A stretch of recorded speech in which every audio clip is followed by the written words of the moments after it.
الحمدللہ وکفا وسلام علی عبادہ الذین اصطفیٰ اما بعد. احباب، وعدے کے مطابق ہم فضیلت الشیخ محمد عزیر شمس حفظہ اللہ کے ساتھ آپ کے سامنے ہیں، اور جیسا کہ ہم نے بتایا تھا انشاءاللہ ہم اسلامی عقائد اور فلسفیانہ مباحث سے متعلق انشاءاللہ شیخ سے گفتگو کریں گے، اور ہم کوشش کریں گے کہ اس پوری گفتگو کو 2-3 حصوں میں بانٹ دیا جائے تاکہ نسبتاً گفتگو بھی آسان ہو اور استفادہ بھی عام ہو سکے. اس سے پہلے ہم نے شیخ کو مختلف موضوعات پہ زحمت دی ہے، سوال و جواب کا بھی 2 سیشن رکھا الحمدللہ، اور کافی کارگر باتیں اس حوالے سے سامنے آ گئیں. اللہ تبارک تعالیٰ سے دعا ہے کہ اللہ تبارک تعالیٰ ہمیں بہتر استفادے کی توفیق دے، اور ہم دعا کرتے ہیں کہ اللہ تبارک تعالیٰ شیخ کا سایہ صحت و عافیت کے ساتھ ہم پہ تا دیر قائم رکھے تاکہ ہم شیخ سے استفادہ کر سکیں. شیخ بے انتہا شکریہ آپ کا، اللہ تبارک تعالیٰ آپ کو بہتر بدلوں سے نوازے. اتنا قیمتی وقت شیخ ہمارے لیے نکالتے ہیں، اور الحمدللہ ہمیں یہ موقع نصیب ہوتا ہے کہ ہم استفادہ کر سکیں. شیخ، یہ جو موضوع ہے عقیدے کا، اور جس میں ہم بعد میں چاہتے ہیں کہ جو فلسفیانہ مباحث ہیں، علم کلام کے مباحث ہیں، جو منطقی استدلالات ہیں، ان کو بھی انشاءاللہ بعد میں شامل کریں، لیکن ابھی سر دست یہ چاہتے ہیں کہ پہلے اس عقیدے کو سمجھ لیا جائے کہ جب یہ عقیدہ بولا جاتا ہے، یا عقیدہ بطور اصطلاح کے کب سامنے آیا. کیا رسول پاک صلی اللہ علیہ وسلم کے زمانے میں، صحابہ و تابعین کے زمانے میں بھی اس طرح سے عقیدے کو سمجھا جاتا تھا، یا وہ جو سمجھا جاتا تھا وہ کیا تھا؟ ان کے یہاں کیا مباحث تھے اس سلسلے میں؟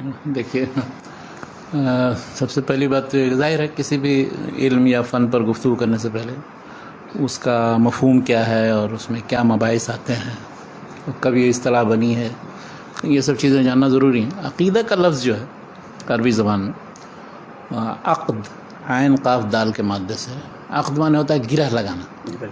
تو لفظی طور پر اس کا معنی وہ ایسی چیز جو گرہ لگائی ہوئی ہے. تو اس معنی میں تو عربی زبان میں استعمال ہوتا ہے، لیکن نہ قرآن میں، نہ حدیث میں، نہ اور میرے خیال سے قرن اول کی تعبیر میں اس طرح کا مفہوم نہیں نکل ہے کہ عقیدہ کا لفظ بولا جاتا ہو. یہ اس کا مصدر ہو سکتا ہے، ممکن ہے اعتقاد کا لفظ استعمال کیا جاتا رہا. تو اس سے پھر جو اصطلاحی مفہوم بنا ہے، یعنی جب سے تدوین علم عقیدہ کی شروع ہوئی ہے، تقریباً پہلی صدی ہجری کے آخر یا دوسری صدی ہجری کے شروعات سے اس کی ابتدا ہوئی. اس وقت بھی بلکہ عقیدہ کا لفظ اس طرح نہیں استعمال ہوا، مختلف الفاظ ہیں، میں انشاءاللہ آتا ہوں اس کی طرف. اس سے جو اصطلاحی طور پر سمجھ میں آتا ہے ابھی جو ہم عقیدہ سے سمجھتے ہیں، وہ یہ ہے کہ ایسی بنیادی باتیں یا قواعد یا اصول کہ جن کو دل میں گرہ لگا کے باندھ لینا چاہیے، اور غیبی طور پر اس پر شبہات سے بالکل ماورا ہو، اور انسان کے دل میں وہ ساری چیزیں بالکل راسخ ہو جائیں. کیا بات! اور قطع نظر اس کے کہ وہ سن کر کے وہ چیزیں معلوم کرتا ہے، یا استدلال کی بنیاد پر معلوم کرتا ہے، یا قرآن حدیث میں دیکھ کر کے معلوم کرتا ہے، تو وہ ایسی اساسیات کہ جن پر دین کی بنیاد قائم، اور جن کو مانے بغیر کوئی شخص مسلمان نہیں تصور کیا جائے گا، نہ یہ کہ اسے آخرت میں نجات کا تصور ہے. تو اس کو کہتے ہیں عقیدہ اصطلاحی طور پر. اور ظاہر ہے اس لفظ کا اس معنی میں استعمال یہ اصطلاحی ہے، لیکن اس سے ریلیٹڈ بہت سے الفاظ ہیں جو ظاہر ہے اس زمانے میں بھی استعمال ہوں گے. تو اب عقیدے کا لفظ تو نہیں ہے، لیکن عقیدے کی وہ جو بنیادی باتیں ہیں جن کو اساسیات ہم کہتے ہیں، وہ چیزیں ہیں موجود. رسول اللہ صلی اللہ علیہ وسلم کے زمانے میں وہی ایمان کے لفظ سے اس کی تعبیر کی جاتی تھی. کیا بلکہ ایک حدیث میں، حدیث جبریل جو بہت مشہور ہے، اس میں یہ ہے کہ 6 چیزوں کا جو ذکر کیا گیا ہے. تو وہ کہا کہ آمنت باللہ وملائکتہ وکتبہ ورسلہ والیوم الآخر والقدر خیرہ وشرہ. تو یہ 6 چیزیں جن پر ایمان یا اعتقاد جس کو کہا جائے مصدر میں، تو اسی کو عقیدہ کہتے ہیں. اور دراصل یہ انشاءاللہ ہم بعد میں آئیں گے کہ عقیدے کی کتابوں کی جو تالیف ہوئی ہے تو کن کن بنیادوں پر اور کس کس انداز میں ہوئی ہے. تو اصل یہی ہے، یعنی ایمانیات، کیا بات، جن کا دل سے تعلق ہے، اعمال جوارح سے نہیں تعلق ہے بلکہ دل سے تعلق ہے اس کا. تو اب اس میں اگر یہ 6 چیزیں بنیادی مان لی جائیں، تو ان 6 چیزوں میں وہ سارے عقائد کی وہ تفصیلات جو بعد میں اس کے حصہ بنی ہے یا جن کو اس کا حصہ ہے، سب کو آپ یعنی انہیں 6 میں سے کسی کی طرف لوٹا سکتے ہیں. کیا بات ہے. بلکہ امام ابن تیمیہ نے جو کتاب لکھی ہے، چھوٹی سی کتاب العقیدہ الواسطیہ، تو متکلمین نے اور دوسرے عقیدے کی کتابیں لکھنے والوں نے تو بلا کسی ترتیب کے یا کہ وہ ساری چیزیں جو عقیدے کے باب میں کسی شخص کو ماننا ضروری ہے ان سب کا ذکر کر دیا ہے، کسی نے دلیل کے ساتھ، کسی نے بغیر دلیل کے. لیکن امام ابن تیمیہ نے اس میں یہ کیا ہے کہ اسی حدیث جبریل کو اساس بنا کر کے اور انہی 6 چیزوں میں سارے مباحث عقیدہ کو سمو دیا. تو کہنا یہ ہے کہ عقیدے کا لغوی معنی گرہ باندھنا، گرہ باندھی ہوئی چیز، اور اصطلاحی معنی یہ ہے کہ وہ اساسیات یا وہ ایمانیات کہ جو بالکل دل میں راسخ ہوں اور اس میں کسی طرح کا شک و شبہ نہ ہو. تو وہ ایسی 6 بنیادی یہ چیزیں جن پر ایمان. اور قرآن میں آپ دیکھیے، اگر سورہ بقرہ کے شروع ہی میں الف لام میم ذالک الکتاب لا ریب فیہ ھدی للمتقین الذین یؤمنون بالغیب، تو اب اس میں بڑا حصہ جو ہے غیبیات کا، جس تک عقل کی رسائی نہیں ہو سکتی. تو ایسی چیزوں کو مان لینا اس بنیاد پر کہ نبی نے ہمیں بتایا ہے، تو اور اسے تسلیم کر لینا اور اس میں اس کے سلسلے میں کسی طرح کے شک و شبہ میں نہیں مبتلا ہونا. سورہ بقرہ میں آخر میں جب ہے وہ اس میں کئی چیزوں کا ذکر ہے ایمانیات کے. آمن رسول بما انزل الیہ من ربہ والمؤمنون کل آمن باللہ وملائکتہ وکتبہ ورسلہ. تو یہ ایمانیات جو 6 ہیں بنیادی، اور تقدیر کبھی الگ سے ذکر کی جاتی ہے حدیثوں میں جیسے، اور قرآن میں اس کا ذکر بالاستقلال بھی ہے، اور کہیں اللہ تعالیٰ کی صفات کے طور پر بھی اس کا ذکر انشاءاللہ ہم تقدیر کی طرف جب آئیں گے. تو مختصر یہ ہے کہ عقیدے کی یہ سارے مباحث یہ محدث یا بعد کی چیزیں نہیں ہیں ایجاد کی ہوئی، یہ اللہ کے رسول صلی اللہ علیہ وسلم، اللہ کے رسول صلی اللہ علیہ وسلم کے زمانے میں کیا، وہ تو آدم علیہ السلام سے چلا آ رہا ہے. کیا بات ہے. ایک مومن جو بھی ہوگا یا مسلم ہوگا تو اللہ کو مانے گا، رسول کو مانے گا، آخرت کو مانے گا، اللہ کی کتابیں جو نازل ہیں ان کو مانے گا. اس کے بغیر مسلمان ہی نہیں ہو سکتا. اسی طرح سے فرشتوں کو مانے گا، اس لیے کہ فرشتے واسطہ بنتے ہیں اللہ سے پیغام لانے کے. اور اس کے بعد تقدیر کو اس لیے مانے گا کہ اللہ تعالیٰ کے علم پر دلالت کرتی ہے وہ چیز. جو شخص تقدیر کو نہیں مانتا اس کا مطلب ہے کہ اللہ تعالیٰ کے علم کے نقص کا وہ قائل ہے، یعنی اسے پتہ نہیں ہے اللہ تعالیٰ کو نعوذ باللہ کہ انسان یا دوسرے لوگ کیا کریں گے، کائنات میں کیا یا دنیا میں کیا ہونے والا ہے. کیا تو یہ ایک طرح سے ریکارڈ ہے جو اس کو پہلے سے معلوم ہے، یہ مطلب ہے اس کا. کیا ہم اس کی وجہ سے مجبور نہیں ہیں انشاءاللہ تقدیر پر. جب تو یہ ہم اس نتیجے پہ پہنچ رہے ہیں کہ بنیادی طور پہ عقیدہ ایمانیات یا ایک اصطلاحی لفظ ہے. بالکل ایمانیات کی طرح، جس کی ایک تفصیل اللہ کے نبی صلی اللہ علیہ وسلم کی جو حدیث ہے، حدیث جبریل میں اس کی ماشاءاللہ موجود ہے. قرآن کے مختلف اور اس سے ریلیٹڈ الفاظ کا اگر ہم ذکر کرتے ہیں تو زیادہ وہی اصل چاہ رہے تھے کہ پھر کون سے الفاظ ہیں جو عام طور پر اس میں مطلب 2 طرح کے الفاظ ہیں، ان کو 2 حصوں میں تقسیم کر سکتے ہیں. اہل سنت کے ہاں کچھ الفاظ ایسے ہیں جو جیسے عقیدہ کے بجائے اسی کا مصدر اعتقاد کہتے ہیں، یا مثلا ایمان کا لفظ ہے جو ان ایمانیات کے لیے بولا جاتا ہے، یا اسی طرح توحید کا لفظ ہے چونکہ وہ اللہ تعالیٰ کی عبادت، صرف اللہ کی عبادت اور اللہ تعالیٰ کی جو ذات و صفات کے سلسلے میں جو انفرادیت اس کی ہے تو اس کو ظاہر کرنے کے لیے صرف توحید کا لفظ بولا جاتا ہے. اسی طرح سنت کا لفظ ہے، یہ سلف میں بہت سے لوگوں کی کتابیں السنہ یا اصول السنہ کے نام سے، انشاءاللہ سب ہم آئیں گے ہم اس کی طرف. اسی طرح اصول الدین، دین کی بنیادی اصول و قواعد. تو یہ سارے اصطلاحات وہ علماء اہل سنت نے، اس کے لیے اہل المحدثین و اہل الحدیث نے یہ استعمال کیا تھا. عقائد کے لیے کبھی فقہ کا لفظ بھی استعمال کیا گیا؟ وہ ایک کتاب ہے جو امام ابو حنیفہ رحمۃ اللہ علیہ کی طرف منسوب ہے، الفقہ الاکبر کے نام سے، اگرچہ صحیح یہ ہے کہ وہ ان کی ہے نہیں. اچھا، مطلب تحقیق یہ ہے کہ تحقیق یہ ہے، اس لیے بڑے بڑے محققین نے سب لوگوں نے یہ کہا ہے، علامہ شبلی نعمانی نے، ابو زہرا نے اور دوسرے سارے لوگوں نے، کہ یہ ان کی، اس لیے کہ اس طرح کے جو مباحث جو اس کتاب کے اندر ہیں وہ اس زمانے میں پیدا نہیں ہوئے تھے، تو امام حنیفہ نے اس پر بحث کیسے کی. اچھا، کیا بات. تو اس لیے کہا جاتا ہے کہ وہ ابو مطیع بلخی کی کتاب ہے. لیکن اب چونکہ شہرت ہے امام حنیفہ کی طرح، امام حنیفہ کی طرح بہت ساری دوسری کتابیں منسوب کر دی گئی.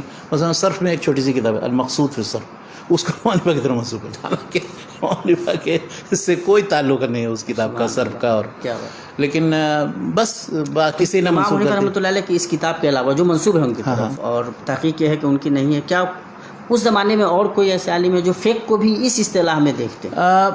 یہ ہے، اگرچہ امام حنیفہ کی نہیں ہے لیکن بہرحال یہ 2ری صدی ہجری کے اواخر یا شروع 3ری صدی ہجری کی چیز ہے. ابو مطیع بلخی 2ری صدی ہجری کے اواخر 3ری صدی میں تھے. تو اس لیے بہرحال وہ اصطلاح موجود ہے، الفقہ الاکبر کی اصطلاح، کہ فقہ میں 2 چیزیں ہیں. یعنی ایک تو ہے کہ وہ عملی مسائل جو نماز، روزہ، حج، زکوٰۃ وغیرہ کی چیزیں اس طرح، اور دوسری وہ ہیں کہ جو بنیادی عقائد کی چیزیں تو وہ عظیم یا اہم ہیں، یا ان سے ان فروعی چیزوں سے زیادہ اہم ہیں، اسی لیے اس کو الفقہ الاکبر کے نام سے. اگر تو اس اصطلاح کو، اس کتاب کو مان بھی لیں کہ ہاں وہ صحیح ہے، یا دوسری صدی ہجری میں چاہے حنیفہ نے یا کسی دوسرے نے لکھی ہے، تو اس معنی میں لوگوں نے ذکر کیا اس کا. وہ کہیں کہ یہ بھی ایک لفظ اصطلاح کا ایک پتہ چلتا ہے. ایک پتہ چلتا تو یہ تو مطلب اہل سنت اہل والجماعت سنت جو ہے وہ کچھ جو اہل سنت اور جماعت سے منتسب بعض لوگ ہیں، جیسے بعض فرقہ اشاعرہ ماتریدیہ یا اور وہ لوگ کہ جو متکلمین کے اور دوسرے گروہ ہیں، تو انہوں نے مختلف الفاظ استعمال کیے. اس میں سب سے مشہور لفظ ہے علم کلام، الکلام. اچھا الکلام بھی کیوں، اس انشاءاللہ ہم بعد میں جب علم کلام کی گفتگو کریں گے تو کیوں اس کو علم کلام کہا گیا، اس کے بھی بہت سے وجوہ اسباب ہیں. کسی نے بھی شرح قائد نصفی شروع میں پڑھی ہوگی تو سب سے پہلے یہی بات آتی ہے، علم کلام کو علم کلام کہا کیوں جاتا ہے. کیا بات ہے. تو ہم بس کہنا یہ ہے کہ علم کلام ایک لفظ. اچھا اسی طرح سے کہا جاتا ہے الہیات، یہ فلاسفہ عام طور پر اس کو کہتے ہیں کہ الہیات کا، اس لیے کہ اس میں اللہ اور اللہ کے تعلق سے جو چیزیں گفتگو اس لیے الہی. اچھا اسی طرح اس کو علم مابعد طبیعہ بھی کہتے ہیں. فلسفیوں کے یہاں یہ چیز ہے، ارسطو کے یہاں، دوسرے لوگوں کے یہاں مابعد طبیعہ، اس لیے کہ طبیعہ جو نیچر ہے جن کو ہم دیکھتے ہیں ان کے ماورا جو چیزیں ہیں، ماورا الطبیعہ، یا کہ طبیعہ کے بعد اس پر گفتگو کی جاتی تھی تو ماورا. اچھا کچھ لوگوں نے اس کو کہا مطلب اسلامی فلسفہ، یہ لفظ بھی استعمال کرتے ہیں، لیکن اسلامی فلسفہ کی اصطلاح جو ہے یہی بات دوسرے لوگوں نے استعمال کی ہے. وہ فلسفہ تو ہر معاملے میں غور و فکر کا نام ہے، چاہے وہ فقہ کی جزیات ہوں یا اور کسی مسئلے سے متعلق، یا فلسفہ تاریخ ہو یا فلسفہ مذہب ہو، کچھ بھی. لیکن فلسفہ عقیدے کو فلسفہ کہنا ہے ٹھیک نہیں. اسی طرح سے فکر یا تصور کا لفظ ہے، اور فکر بھی یہ انسانی سوچ ہے، صحیح بھی ہو سکتی ہے، غلط بھی ہو سکتی ہے. اس پر عقیدے کا اطلاق الفکر الاسلامی یا تصور الاسلامی ٹھیک نہیں. مطلب یہ ہے کہ وہ درست اور نادرست بات کی کیفیت ہے لوگوں نے، لیکن مطلب لوگوں نے استعمال کیا. اور ایک بہت مشہور لفظ انگلش کا ہے آئیڈیالوجی، نظریہ حیات جس کو کہتے ہیں، مطلب اصل اس کا جو معنی، تو اس کا ایک حصہ تو ہے ظاہر ہے نظریہ حیات کا ایک حصہ تو بہرحال بنیادی وہ عقائد اور اساسیات کے ہیں جن پر کوئی بھی نظریہ حیات مبنی ہوتا ہے. تو لیکن یہ کہ یہ سب الفاظ استعمال نہیں کرنے چاہیے. اسلام کے سلسلے میں بنیادی جو الفاظ جو متداول تھے اور سلف کے یہاں رائج تھے، یا اللہ کے رسول صلی اللہ علیہ وسلم کے زمانے سے لے کر کے پہلی دوسری صدی تک، وہ الفاظ استعمال کرنے چاہیے. ایسے الفاظ محدث الفاظ استعمال کرنے کی ضرورت ہے. جیسے مثال کے طور پر لیکن آج اگر توحید یا سنہ بولا جائے ہے نا، سنہ خاص طور سے اگر بولا جائے تو بہت خلط مبحث کی نہیں. لیکن سنہ کے بہت سے مفہوم ہیں. سنہ وہاں اس زمانے میں جو بولا جاتا تھا اس کا مفہوم یہ ہے کہ وہ طریقہ کار ان مباحث کے سلسلے میں جو صحابہ کا، رسول اللہ صلی اللہ علیہ وسلم کا، صحابہ کرام کا، تابعین کا، تبع تابعین کا رہا، تو یعنی وہ اس طریقے پر جس پر ان اساسیات سے متعلق گفتگو ہوتی تھی اور جو اعتقاد رکھتے تھے. تو یہ مجھے تو ایسا محسوس ہوتا ہے کہ اس سنہ میں وہ جو پورا نظام عمل ہے ہمارا، نظام فکر و عمل، بلکہ وہ سب شامل ہو جاتا رہا. وہ ہے لیکن بلکہ یہ جتنے الفاظ استعمال ہوتے ہیں صحابہ کرام کے یہاں یا مطلب جو تابعین کا شروعاتی زمانہ ہے اس میں یہ تفریق تھی. صحابہ کرام کے زمانے میں تو سنہ اس معنی میں نہیں تھا. سننا ہر وہ چیز جو اللہ کے رسول صلی اللہ علیہ وسلم نے الذی سنہ رسول اللہ صلی اللہ علیہ وسلم، تو وہ سنت تھا. یا کسی صحابی نے مثلا خلفاء راشدین میں سے کسی نے کوئی چیز رائج کی تو وہ سنت. اسی معنی میں وہ حدیث آتی ہے بہت مشہور، من سن سنتا حسنۃ فلہ اجرها واجر من عمل ومن سن سنتا سیئۃ. تو کوئی شخص بھی نئی سنت یا نیا طریقہ ایجاد کر سکتا ہے. لیکن اسلام میں چونکہ وہ طریقہ کہ جو اللہ کے رسول صلی اللہ علیہ وسلم صحابہ کرام کے طریقے کے خلاف ہوگا اس کو سنت سیئہ کہا جائے گا، بدعت کہا جائے گا، سنت حسنہ نہیں ہوگی. کیا بات. تو یہاں سنت کا لفظ جو ہے یہ اس خاص معنی، سنت کے اصل میں 3 معنی ہیں اصطلاحی طور پہ بھی. ایک تو مفہوم ہے کہ اللہ کے رسول صلی اللہ علیہ وسلم کی ساری حدیثیں ہیں، ان کا طریقہ عمل اور طرز عمل یہ ہے. دوسرا یہ خاص مفہوم ہے سنت کا مفہوم یہ ہے کہ عقیدے کے باب میں وہ جو خاص جو اللہ کے رسول صلی اللہ علیہ وسلم کا طریقہ تھا، صحابہ کرام کا جو طریقہ تھا. اور اس معنی میں بہت سے لوگوں نے السنہ ابن ابی عاصم کی، السنہ امام احمد بن حنبل کی، السنہ عبداللہ بن احمد، اس معنی میں کتاب. اس سے مراد یہ نہیں ہوتا کہ سارے فقہیات اور سارے زہد و تصوف کے مباحث اس میں موجود. کیا بات. ہاں بہرحال یہ الفاظ ہیں جو استعمال کیے جاتے ہیں، اور عقیدے سے جو چیزیں سمجھ میں آتی ہیں وہ سب اللہ کے رسول صلی اللہ علیہ وسلم کے زمانے میں، بلکہ سارے مرسلین جتنے انبیاء مرسلین ہیں سب وہی چیزیں. ظاہر ہے بالکل، بنیاد تو وہی ہے. اس کے بغیر مطلب تو کسی تو یہیں سے ایک سوال ذہن میں آتا بھی ہے کہ جب یہ انبیاء ہی کی سنت ہے اصلاً، جو عقائد ہیں ہمارے یہاں اور رسول پاک صلی اللہ علیہ وسلم اور صحابہ کرام تمام کے ہیں، تو عقیدہ کے بنیادی موضوعات کیا رہے ہیں یا کس طرح سے مطلب اس کو دیکھا جاتا ہے؟ دیکھیے اس کے جو بنیادی موضوعات ہیں، اگر ہم وہی حدیث جبریل کی روشنی میں دیکھیں تو ان کو بنیادی طور پر 6 حصوں میں تقسیم کر سکتے. ویسے متکلمین نے یا علماء عقیدہ نے مختلف طرح سے تقسیم کیا کسی نے 3، کسی نے 4، کسی نے 6، کسی نے 7 حصے بنائے اس کے. لیکن بس اس میں آپ یہ دیکھیے سب سے پہلی چیز ہے کہ اللہ اور اللہ کے تعلق سے جو مباحث ہیں، ذات، صفات، افعال، اللہ تعالیٰ کی عبادت کیسے کی جائے، شرک کے خلاف چیزیں، تو یہ سب چیزیں وہ جو اللہ کی ذات، یعنی بنیادی طور پر اللہ کی ذات، صفات، اسماء، افعال، اللہ تعالیٰ کیا کرتا ہے، کس طرح اس نے یہ پہلے نمبر پر ہے. اور اس سے متعلق جتنی چیزیں ہیں سب اس میں شامل ہو جائیں گے، اللہ تعالیٰ کی ذات و صفات سے متعلق بات. اچھا، دوسری جو اللہ کے فرشتے جو ہیں، ملائکہ، جو اللہ اور رسولوں کے درمیان واسطہ کی حیثیت، تو فرشتوں کی عظمت، فرشتوں کی تعداد، فرشتوں کے کیا کام ہے، وظائف ان کے کیا ہیں، ان سے متعلق گفتگو اور اس میں باتیں ہوتی ہیں. اچھا، اس سلسلے میں بھی صحیح حدیثوں پر صرف اعتماد کرنا چاہیے، ادھر ادھر کی چیزوں پر اعتماد نہیں کرنا چاہیے. لیکن اب بعض کتابیں ایسی ہیں جو روایات سے پر ہیں، اس میں فرشتوں کے بارے میں عجیب عجیب قسم کے تصور ہیں. تو ہمیں چھان بین کرنے کی ضرورت ہے کہ کون سی روایتیں صحیح ہیں یا نہیں صحیح. اللہ کے رسول صلی اللہ علیہ وسلم کا بیان ہے. یہ سوال ذہن میں آتا ہے کہ وہ جو مطلب ہمارے اسلاف ہیں، قرون مشہود لا بالخیر جن کو ہم کہتے ہیں، وہ جب ان مباحث پہ گفتگو کرتے ہیں تو کس طرح سے دیکھتے ہیں؟ ان کے یہاں مطلب ان کا طریقہ یہ تھا کہ وہ فرشتوں سے متعلق یہ ہے کہ نؤمن بالملائکہ، فرشتوں پر ہم ایمان رکھتے ہیں، یقین رکھتے ہیں، اور فرشتوں سے متعلق جو اللہ نے، اللہ کے رسول نے بیان کیا ہے قرآن میں اور حدیث میں جو کچھ مذکور ہے اس کو ہم مانتے ہیں. اب یہ ہے کہ فرشتے، اب ان کی تفصیلات اور ان کے اعمال کی تفصیلات، ان کے سلسلے میں قصے کہانیاں، اور کیسے وہ آئے کسی نبی کے پاس اور کیسے ان کے ساتھ کیا قصہ پیش ہے، اب اس سلسلے میں ہر طرح کی روایتیں ہیں، صحیح بھی ہیں، ضعیف بھی ہیں. تو فرشتوں سے متعلق اتنا جاننا کہ فرشتے موجود ہیں اور فرشتے باقاعدہ اللہ تعالیٰ کی مخلوق ہیں، اور اللہ تعالیٰ جس طرح سے فرشتوں کو جو کام جب جیسے کہتا ہے کرنے کے لیے وہ اس کے لیے وہ تیار رہتے ہیں. لا یعصون اللہ ما امرهم ویفعلون ما یؤمرون. تو یہ اعتقاد رکھنا کہ فرشتوں کا وجود ہے. یہ جو بعد لوگوں نے موجودہ دور میں فرشتوں کا انکار کر دیا، کہا وہ فرشتے کیا ہوتے ہیں، کچھ نہیں، مطلب وہ ایسی وہ قوانین قدرت ہیں جو اللہ تعالیٰ نے جس طرح سے بنا دی اس طرح سے عمل ہوتا ہے، فرشتوں کی کوئی ضرورت. حالانکہ یہ بالکل ہی الحاد اور بالکل ہی کفر ہے، سمجھیے، فرشتوں کا انکار. اسی لیے اللہ کے بعد فرشتوں پر ایمان، فرشتوں کے بعد پھر انبیاء اور رسول جو اللہ نے بھیجے ہیں ہدایت کے لیے. اب نبوت کے تعلق سے جتنی چیزیں اور دوسری جیسے معجزات کے ذریعے نبوت کا ثبوت ہوتا ہے، یا نبی کے اور کیا کیا صفات ہیں، اور خاص طور پر رسول اللہ صلی اللہ علیہ وسلم کے مثلا اسراء و معراج کی بات اس میں آتی ہے کہ معجزات میں بھی خاص ایک معجزہ اللہ کے رسول صلی اللہ علیہ وسلم کے ساتھ تھا، اس لیے ان مباحث کو بھی شامل کر دیتے ہیں. اچھا، اسی طرح کتب اللہ تعالیٰ کی جو نازل کردہ کتابیں، تورات ہے، انجیل ہے، زبور ہے، اس طرح سے قرآن مجید ہے، اور ان کے علاوہ بھی جو چیزیں صحف ابراہیم و موسیٰ ہے، تو ان پر اجمالی طور پر ایمان لانا، اور اس بات پر ایمان لانا کہ قرآن مجید یہ آخری کتاب ہے، اور اس کے بعد کوئی کتاب جیسے اللہ کے رسول صلی اللہ علیہ وسلم آخری ہیں، اسی طرح سے قرآن مجید اللہ تعالیٰ کی آخری، اور اس میں کسی طرح کی کوئی تبدیلی نہیں ہوئی، نہ کسی طرح کی تحریف ہوئی. پھر یہ کہ یہ اللہ تعالیٰ کا کلام ہے.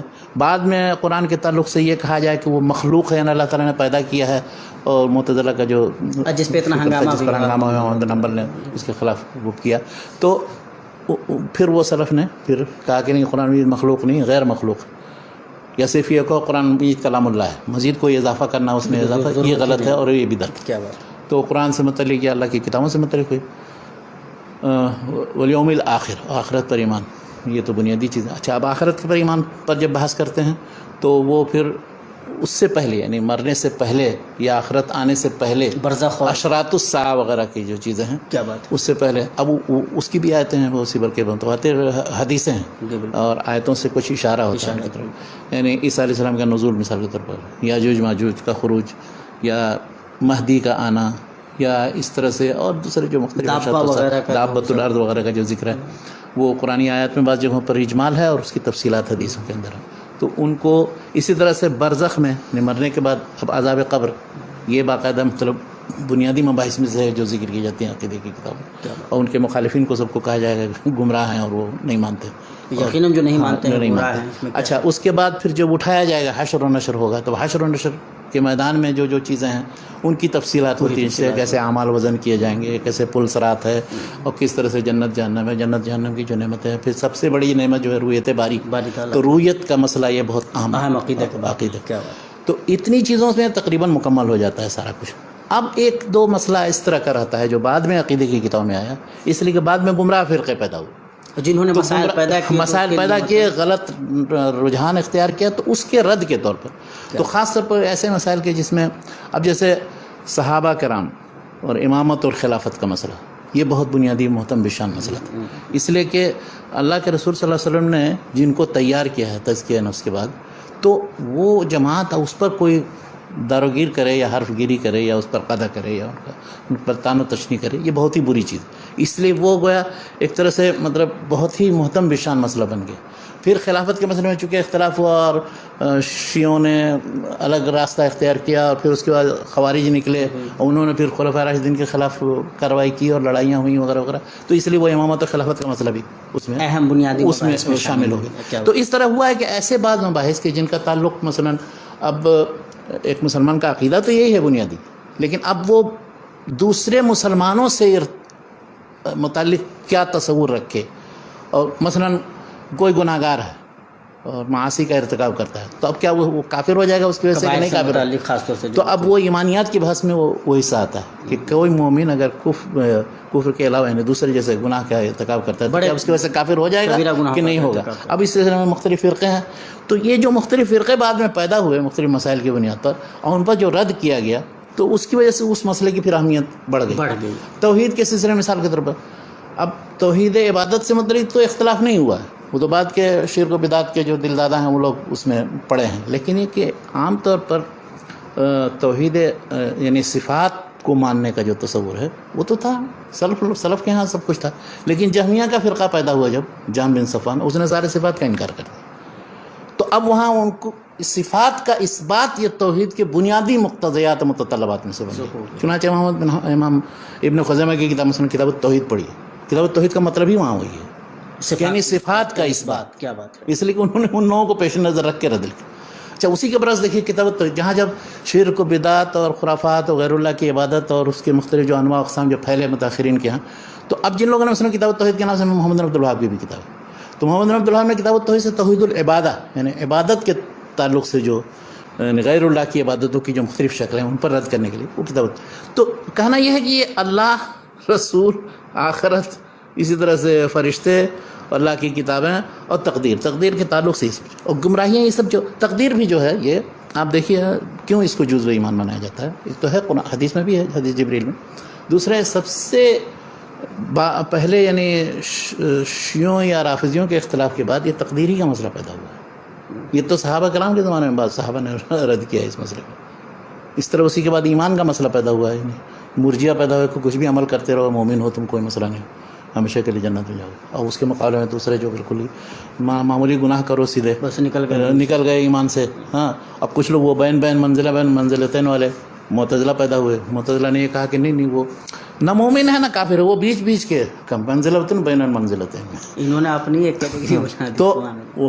تو خلاصہ یہ ہے کہ بہت سی چیزیں ایسی جن کی تفصیل دینے کی ضرورت پڑی بعد کی کتابوں میں، دوسری تیسری صدی ہجری کی بعد کی کتابوں میں، ورنہ شروع میں آپ دیکھیے رسول اللہ صلی اللہ علیہ وسلم صحابہ کرام میں مسائل ہی نہیں پیدا ہوئے تھے، تو اختلاف کہاں پیدا ہوگا؟ پھر خلافت کا مسئلہ کہاں سے آئے گا؟ ہاں، اس کی بنیادیں ہیں موجود، اس کے اصول اساسیات ہیں حدیثوں کے اندر، لیکن اس میں اختلاف ہی نہیں تھا، تو اس پر کچھ توجہ دینے کی ویسی ضرورت نہیں تھی۔ کچھ مسائل ایسے ہوئے جن کی بنیاد پہ فتنوں کا صدور ہونے لگا اور لوگوں کی توجہات کافی زیادہ اس طرف ہونے لگی، تو یہ سمجھا گیا کہ ان پہ فوکس کرنے کی ضرورت ہے، اور اہل سنت نے خاص طور پر ان مسائل کا پھر ذکر کیا، حتیٰ کہ مطلب ایک جزئی مسئلہ مثلا فقہی مسئلہ بھی بتاتے ہیں۔ یہ جب شیعوں کی ایک خاص پہچان یہ بن گئی کہ وہ کہتے تھے مسئلہ الخفین کے قائل نہیں تھے، وہ مسئلہ رجلین کے قائل تھے بغیر، تو اس کو بھی داخل کر دیا لوگوں نے بعض عقیدے کی کتابوں میں، بعض متاخرین، تاکہ اس کی اور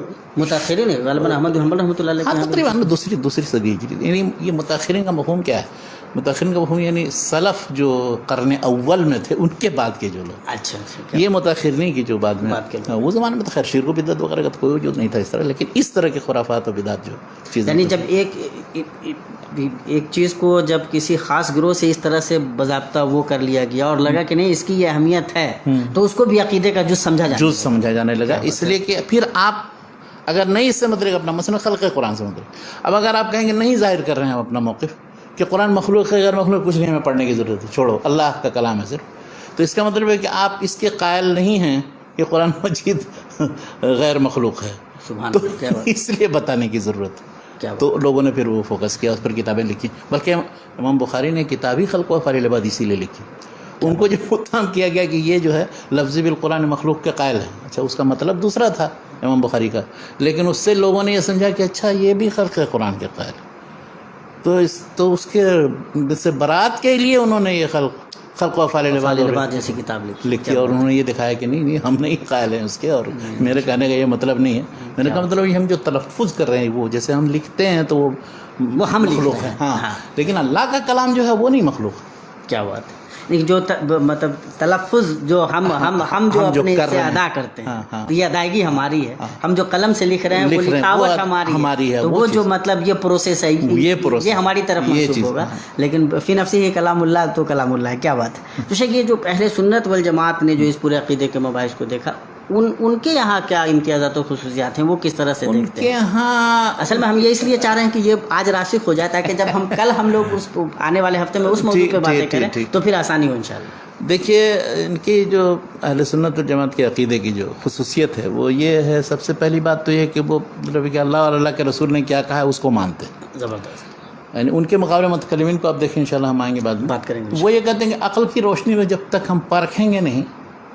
عقیدے کے بہت سے مباحث ایسے ہیں، یعنی خاص طور پر جو الہیات کے مباحث ہیں، سمیات کو تو بھی مانتے ہیں، جو آخرت اور مابعد، وہ کہتے ہیں کہ اس میں عقل کو دخل نہیں، لیکن الہیات کے سلسلے میں عقل کو دخل ہے. یعنی ہم یہ فیصلہ کریں گے کہ اللہ کے لیے کون سی صفتیں ثابت کی جائیں اور ضروری ہیں، کون سی صفتیں نہیں ضروری. اگر یہ صفت ثابت کریں گے تو اللہ تعالیٰ کے اندر حلول اور حدوث لازم آ جائے گا. تو عقل سے وہ اللہ کے بارے میں یہ فیصلہ کریں گے. تو یہ متکلمین کا منہج ہے. اور کہنا یہ ہے کہ وہ اللہ اور اللہ کے رسول نے جو چیزیں خود ذات باری کے بارے میں یا رسول کے بارے میں یا آخرت کے بارے میں جو کچھ جیسے بتایا ہے اس کو مان لینا، ویسے ہی یہ پہلی خصوصیت ہے. یہ دوسرے جماعتوں کے اندر یہ چیز ہمیشہ اس میں کچھ نہ کچھ عقل کی روشنی میں، یا صوفیہ جو متاخرین وہ کشف و الہام کی روشنی میں اس میں کچھ نہ کچھ اس میں پیدا کر لیتے ہیں یا تصور کر لیتے ہیں کچھ اور اس میں اضافہ کر دیتے ہیں. تو یہ طریقہ نہیں. اچھا، دوسری چیز یہ ہے کہ ان کے ہاں مطلب بنیادی ماخذ جو ہے وہ اللہ کی کتاب قرآن ہے، دوسرے رسول اللہ صلی اللہ علیہ وسلم کی صحیح حدیث ہیں، اور تیسرا ہے کہ جس پر اجماع یا اتفاق تھا صحابہ کرام کے زمانے میں ان مسائل کے سلسلے میں. یعنی وہ ایسے مسائل نہیں ہیں کہ جو اختلافی ہیں یا فروعی ہیں، یا جیسے آپ دیکھیں گے مثلا نماز کے مسائل سے متعلق صحابہ کرام کے درمیان اختلاف، لیکن ایک عقیدے کی کسی ایک مسئلے میں کوئی اختلاف نہیں، کچھ نہیں، جزیات کا اختلاف نہیں. تو ان کے یہاں مطلب قرآن اور حدیث اور اجماع یہ اساسیات کا حکم. اور اجماع سے مراد صحابہ کرام، صحابہ کا اجماع، یعنی صحابہ کرام کے زمانے میں کوئی اختلاف نہیں تھا اس میں، بلکہ تابعین کے زمانے میں بھی نہیں، اللہ کہ جو لوگ منحرف ہوئے ہیں اور جو دوسرے فرقوں سے متاثر ہوئے. اچھا، اور پھر یہ ہے کہ ان کے ہاں ان مباحث میں اگرچہ عقل کو دخل نہیں ہے، اس معنی میں کہ عقل سے بالذات کوئی چیز ثابت نہیں کرتے، لیکن یہ کہ عقل کا بحث و نظر کا وہ استعمال کرتے ہیں بعض چیزوں کے مطلب ضرورت یا اہمیت بیان کرنے کے لیے. مثلا اللہ تعالیٰ کے وجود سے متعلق آپ عقلی طور پر گفتگو کر سکتے ہیں، اسے ممانعت نہیں. اور خود قرآن میں جس انداز میں وجود الہی اور قیامت کے اس بات یا رسول صلی اللہ علیہ وسلم کے صحت صداقت کے اس بات کا اعلان کیا گیا، اس میں سارے وہ سب آیات جتنے ہیں وہ سب ان کو نقلی نہیں کہا جائے بلکہ وہ نقلی عقلی دونوں ہیں. دلائل وہ ہیں، استدلالات بھی تو ہیں، استدلال عقلی.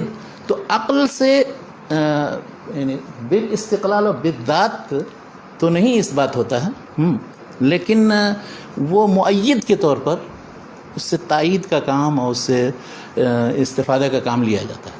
عقل ہے اور فطرت ہے اسی طرح سے، مطلب بہت انسانی فطرت گواہی دیتی ہے کہ اللہ تعالیٰ اوپر ہے. وفی انفسکم افلا تبصرون. نہیں، وفی انفسکم کا مطلب تو یہ ہے کہ تمہارے نفس یعنی ذات کے اندر بہت سی ایسی چیزیں ہیں کہ جو سب دلالت کر رہی ہیں کہ اللہ تعالیٰ کا وجود ہے اور اللہ تعالیٰ نے اسے بنایا ہے، اور اتنی باریک بینی کے ساتھ یہ سارے جتنے آنت ہیں اور جو خون ہے، خون کا دوران ہے، خود اپنے آپ پہ غور کر لو. اپنے آپ کو تو یہ عقل کے مخالف نہیں ہے، لیکن عقل کو صرف رہنما مان کر کے نہیں چلتے ہیں عقیدے کے باب میں، جیسا کہ متکلمین چلتے ہیں.